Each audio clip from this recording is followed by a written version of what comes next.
Hello chat, Dan VR. Today we're talking about the new legendary weapon concept. The Great Hammer for Gale, okay? Hear me out. We haven't gotten a Great Hammer legendary yet. We have a Great Sword, we have a normal sword, but not a Great Hammer. That's relatively untouched. And maybe this is just, personal opinion, popular opinion, but for a long time, Gale was generally associated with heavy weapons. If you were going to go heavy, you wanted to go Gale. That may have been, again, because of Agamatsu's use of Pale Morning Gale, but it just made sense. They synergized decently well. So why don't we, two birds with one stone, a Great Hammer legendary, and then a new legendary for Gale. But Dan, Gale already has the Curved Blade of Winds. That is correct, I can't fault you there. I will say, however, at least in the current meta, Gale's not really that strong. Okay, Gale's actually kind of awful. It doesn't have much going for it.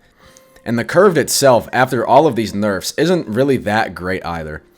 It's just a Gladius that swings a little faster, almost unnoticeably faster. At least against a good player, it's not going to make any difference.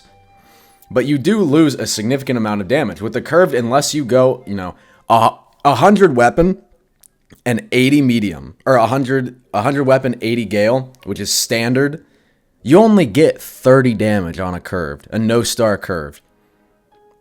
It's just not as good as it used to be. Now, this Great Hammer for Curved, though, it could be exciting, it could be fun. It could, and get me here, alright? Instead of Aftercut, this will be the gimmick of the weapon, it applies blunt damage. So you hit them, and then afterwards, a rush of wind hits them. Like, similar to Aftercut, just reskinned, but it does straight up blunt damage, and it, hits their armor. It does a lot of damage to armor. I think that would just be a cool weapon to have in the game. It could expand the lore. It could give heavy users, as well as Gale users, another cool weapon to use. And, Gale is the only attunement I like playing, so if y'all could buff it, or, give me this weapon so I can actually fight people on the 600 HP Flame Charm Hybrid Shrine of Order Dawn Walker God builds, if you could at least give me a chance, I'd appreciate it.